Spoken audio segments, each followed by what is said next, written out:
মাগুরায় ব্যবসায়ীকে গলা কেটে হত্যা, রক্তমাখা ছুরিসহ যুবক আটক। জুলাই সনদ নিয়ে সুখবর দিলেন আলী রিয়াদ। মাত্র ৩.৫ কোটি টাকায় এত বড় সমাবেশ করেছে জামায়াত, বললেন আমির।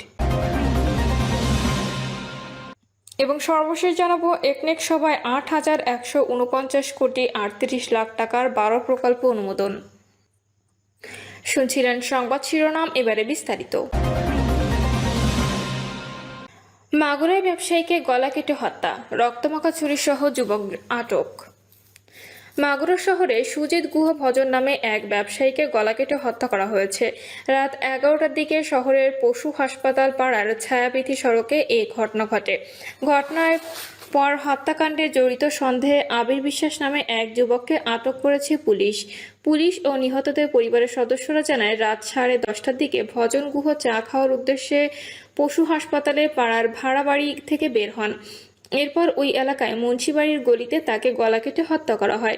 এ সময় এলাকাবাসী রক্তাক্ত ছুরি হাতে এক যুবককে পালিয়ে যেতে দেখে পুলিশকে খবর দেয়। পরে রাত 11টার দিকে সদর থানা পুলিশ ওই যুবককে আটক করে। এ সময় তার বাড়ি থেকে রক্তমাখা একটি ছুরি উদ্ধার করা হয়। নিহত ভজন গুহর স্ত্রী অনিতা রানী গুহ বলেন, আমার স্বামী একজন নিরীহ প্রকৃতির মানুষ, কারোর সঙ্গে বিবাদ ছিল না তার, সাধারণ জীবনযাপন করতেন, কিন্তু তারপরও তাকে গলা কেটে হত্যা করা হলো। তবে কী কারণে হত্যাকাণ্ড ঘটনাটি ঘটেছে সে সম্পর্কে কোনো তথ্য দিতে পারেনি এ নারী। স্থানীয়রা জানান, পুলিশের হাতে আটক হওয়া আবির ওই এলাকার হান্নান বিশ্বাসের ছেলে। তিনি একজন মাদকাসক্ত। গত বছরের 5ই আগস্ট বিকালে তিনি একক এলাকার বাসিন্দা স্বর্ণ ব্যবসায়ী ক্ষীরোদ কর্মকারকে ধারালো দা দিয়ে মাথায় আঘাত করেন।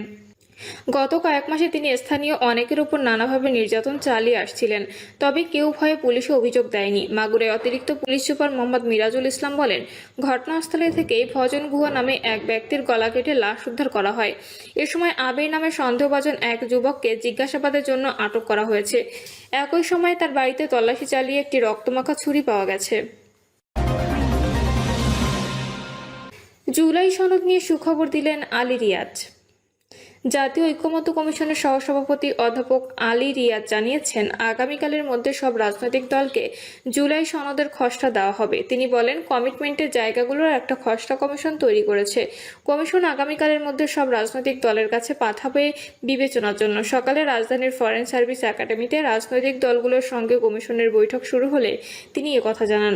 খসড়া নিয়ে কমিশনে আর আলোচনা করা হবে না জানিয়ে তিনি বলেন, এগুলো শব্দের ব্যাপার, যদি বড় রকমের মৌলিক কোনো আপত্তি ওঠে তাহলে আমরা ফ্লোরে আনবো, না হলে আনবো না। আপনারা যদি মতামত দেন সেগুলোকে সন্নিবেশিত করে চূড়ান্ত সনদের প্রাথমিক বক্তব্যগুলো থাকবে, প্রক্রিয়াটাও থাকবে এবং কমিটমেন্টের যে জায়গাগুলো সেগুলোও থাকবে। তবে আজকের আলোচনায় রাষ্ট্র পরিচালনার মূলনীতি, নাগরিকদের মৌলিক অধিকার সম্প্রসারণ সংক্রান্ত প্রস্তাব এবং পুলিশ কমিশন নিয়ে কথা হবে। এছাড়া অন্যান্য অমীমাংসিত বিষয়ে আলোচনা করা হবে বলে জানান আলী রিয়াদ। মাত্র ৩.৫ কোটি টাকায় এত বড় সমাবেশ করেছে জামায়াত, বলছেন আমির। রাজধানীর সোহরাওয়ার্দী উদ্যানে গত 19শে জুলাই ঐতিহাসিক সমাবেশের আয়োজন করেছিল জামায়াত ইসলামী। দলীয় ইতিহাস প্রথমবার এমন আয়োজন করে জামায়াত। সমাবেশকে কেন্দ্র করে কয়েক হাজার বাস ভাড়া নেওয়ার পাশাপাশি রিজার্ভ করা হয় লঞ্চ, ট্রেন সহ বহু যানবাহন।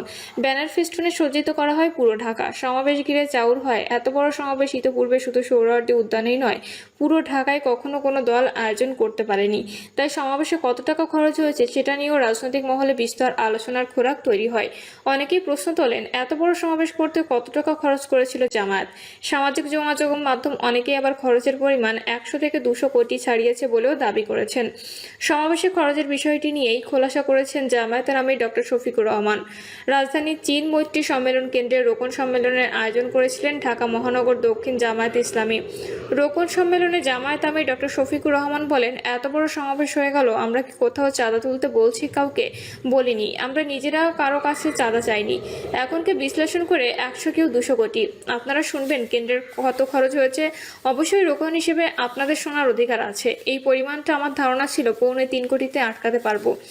একটু এদিক সেদিক হবে, এটা 3.5 কোটি পর্যন্ত পৌঁছাবে, এর বেশি নয়। আলহামদুলিল্লাহ। এখন যার যে বিশ্লেষণ করার করতে থাকুন, তাতে আমাদের আসা যায় না কিছুই।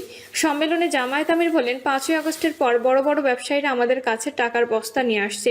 যারা এতদিন আমাদের নাম সাহায্য করতে পারতো না, সেই ওপেন প্লেসে গালিগালাজ করেছে, কেউ সরাসরি স্বৈরাচারকে সহযোগিতা করেছে, তারাও কেউ কেউ এসেছে। কিন্তু আমরা ওদিকে ফিরেও তাকাইনি ভাই।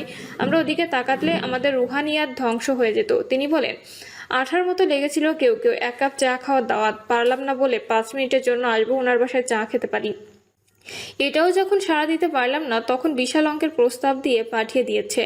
ধৈর্য ধারণ করেছি, আল্লাহকে ভয় করেছি। বিভিন্ন হেলিকপ্টারের মালিক এসে বলেছেন, এখন থেকে যখন লাগবে বলবেন, বলার সঙ্গে সঙ্গে পেয়ে যাবেন। বলছি দেখব। এরপর একই ব্যক্তি আমাকে বলছে যে আমরা চাই আপনারা আগামী নির্বাচনে জয়ী হন, ইনশাল্লাহ বড় হাতেই দেব, শুধু বললেই পেয়ে যাবেন। তাতেও হ্যাঁ বলিনি, বলছি দেখব। এরকম যাই অফার দিয়েছে নিজের জ্ঞান বুদ্ধি অনুযায়ী। প্রথমে তাদের ব্লাড সুগার দেখেছি, সুগার ঠিক আছে কিনা, এরপর আলট্রাসাউন্ড করেছি ভেতরে পার্টস ঠিক আছে কিনা, সন্দেহ হলে সিটি স্ক্যান করা হয়েছে, এনজিওগ্রাম, ও শেষ পর্যন্ত MRI করে যখন নিশ্চিত করেছি ভেজাল, তখন বলেছি কালু সালাম। আমরা বিশ্বাস করি যারা ইমানদার তাদের দোয়া আমাদের সব ঘাটতি পূরণ করবে ইনশাল্লাহ। তিনি বলেন, এখন 1 সপ্তাহ যা খরচ হয় তা আগে 2 মাসও সংগঠন খরচ করতো না। অতীতে নির্বাচনের সময় আমাদের ঋণ হয়েছে, নির্বাচনের পর সেই ঋণ আমরা অনেক কষ্ট করে পরিশোধ করেছি। আলহামদুলিল্লাহ। এই যে মুমিনদের অন্তর আল্লাহ নরম, তরল, মায়াবী ও দরদি করে দিয়েছে, এখন কিন্তু কোনো ক্ষেত্রে আমাদের ঋণ নেই। এত বড় একটা সমাবেশ করার পরও আমরা কি কোথাও চাঁদা তুলতে বলেছি? কাউকে বলিনি। আমরা নিজেরাও কারো কাছে চাঁদা চাইনি, যদিও এখন কেউ বিশ্লেষণ করে 100, কেউ 200 কোটি। তিনি বলেন, আমরা এই ঢাকার পরও সমাবেশ ঠিক করেছি 2টি কারণে। একটি হচ্ছে 5ই আগস্টের পর অনেক দল বড় বড় সভা সমাবেশ করেছে, আমরা অস্থিরতা দেখাইনি। জনগণের দেখার প্রয়োজন ছিল জামায়াত ইসলামী আগামীর জন্য কতটা প্রস্তুত। এই প্রস্তুতির ছোট্ট নমুনা এই সমাবেশ। এই সমাবেশ করতে আমরা জান কোরবানি করে ফেলিনি। জামায়াত ইসলামীর আমির বলেন, 30 থেকে 35টা আসনে নির্বাচন করার সময় আমরা যে পরিশ্রম, আর্থিক কোরবানি ও পেরেশানি করেছি, এখন যদি তার 10 গুণ আসনে নির্বাচন করতে হয়, তাহলে এর 10 গুণ বাড়াতে হবে ইনশাল্লাহ। জামায়াত ইসলামীর আমিরের এমন বক্তব্য উপস্থিত টোকনরা ইনশাল্লাহ বলে সমন্বয়ে সহযোগিতা অবারিত রাখার সম্মতি জানান। তিনি বলেন, জামায়াতের কোনো নেতাকর্মী চাঁদাবাজি কিংবা সন্ত্রাস করেনি, করবেও না। জামায়াত দল নিয়ন্ত্রণ করেছে, দেশও নিয়ন্ত্রণ করতে পারবে। যারা দলে নিয়ন্ত্রণ করতে পারে না, তারা দেশে শান্তি শৃঙ্খলা বজায় রাখতে সার্বিক পরিস্থিতি নিয়ন্ত্রণ করতে পারবে না। একনেক সভায় 8,149 কোটি 38 লাখ টাকার 12 প্রকল্প অনুমোদন। জাতীয় অর্থনৈতিক পরিষদের নির্বাহী কমিটি রোববার 8,149 কোটি 38 লাখ টাকা ব্যয় সম্বলিত 12টি প্রকল্প অনুমোদন করেছে। একনেকের চেয়ারপারসন প্রধান উপদেষ্টা ডক্টর মোহাম্মদ ইউনূসের সভাপতিত্বে পরিকল্পনা কমিশন চত্বরে NEC সম্মেলন কক্ষে অনুষ্ঠিত একনেক সভায় এ অনুমোদন দেওয়া হয়। অনুমোদিত 12টি প্রকল্পের মধ্যে 6টি নতুন, 4টি সংশোধিত এবং ব্যয় বৃদ্ধি ব্যতিরেকে মেয়াদ বৃদ্ধির 2টি প্রকল্প রয়েছে। পরিকল্পনা উপদেষ্টা ডক্টর ওয়াহিদুদ্দিন মাহমুদ সভা শেষে সাংবাদিকদের ব্রিফ করেন। প্রিয় দর্শক, এই ছিল এখনকার সর্বশেষ সংবাদ আপডেট। সব সংবাদ পেতে চ্যানেলটি সাবস্ক্রাইব করে বেল আইকনটি ক্লিক করে রাখুন।